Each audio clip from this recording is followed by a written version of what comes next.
السلام عليكم، ازيكم يا حبايبي؟ اللهم صل على سيدنا محمد. عملنا بقى النهارده الميني بيتزا الصغيره دي، عملناها في البيت بطريقه سهله كده وبسيطه للولاد بالمدارس اهي. بصوا ما شاء الله عامله ازاي. بصوا انا عايزه بس اوريكم القلب بتاعها. بصوا عاملاها من جوه، شوفوا العجينه اصلا طريه ازاي وعامله ازاي اهو.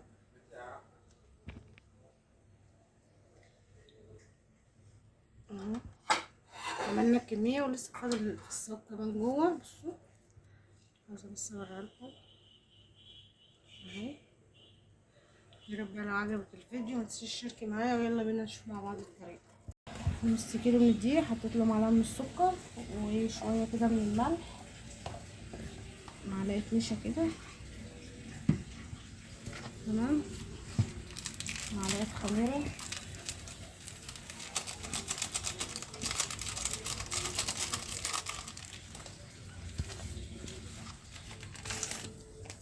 رشه كده بيكنج باودر اهو.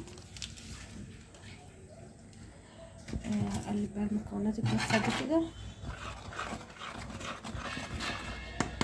عندك بقى لبن، عندك زبادي، عندك ميه دافيه اعجني بيها. اعجن بس بالاول باللبن، احط معلقه من الخل، اعجن العجينه دي.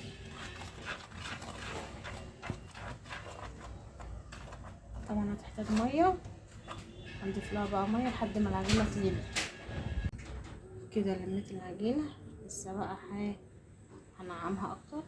عايزه تضيفي لها معلقتين من الزيت براحتك، انا هحط لها بدل الزيت معلقتين من السمنه كده. كده احنا عرفنا بقى احنا هنعجن، نعمل بيتزا بقى للولاد، نعمل بيتزا صغيره كده للمدارس. هعمل بقى العجينه قوي وانعمها معايا وارجع لكم. الرخامه طبعا مغسوله، نزلت بقى كده بقى على الرخامه لحد ما تلم معاكي، يبقى ملمسها كده ناعم. عايزه تحطي فيها رشه زعتر حطي، بس انا مش هحط زعتر. اعملها بقى عجن وارجع لكم. كده بقى العجينه اختمرت معايا اهي، بسم الله ما شاء الله. بصوا عامله ازاي، اللهم بارك اهي. فرغ كده بقى منها الهواء. اي بقى الصاج كده معايا مش هدهنه سمنه ولا زيت ولا اي حاجه.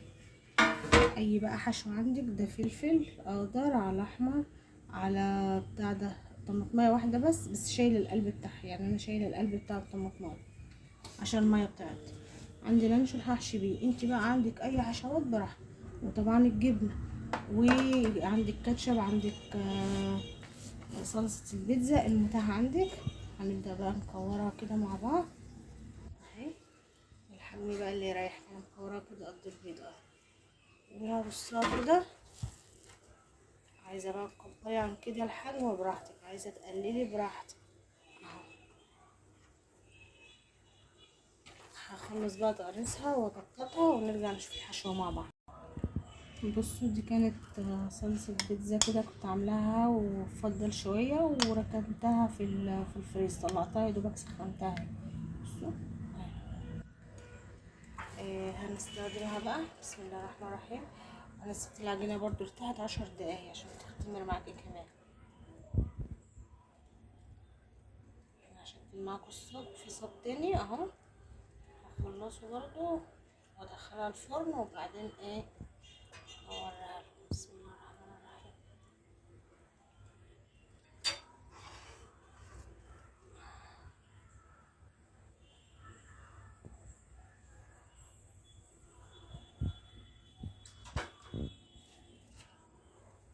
هننشر،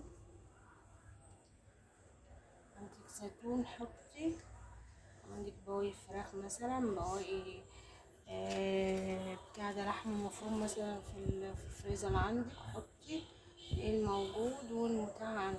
دي حاجة بقى ترجع لك كده، بس دي حاجة كده للولاد الصبح ايه توفر عليكي بقى ايه بدل ايه الشراء كل يوم، وبدل ما نزهق بقى كل يوم من السندوتشات الفينو والحاجات دي. هبقى اضيف لها جبنة كمان اهو اهو.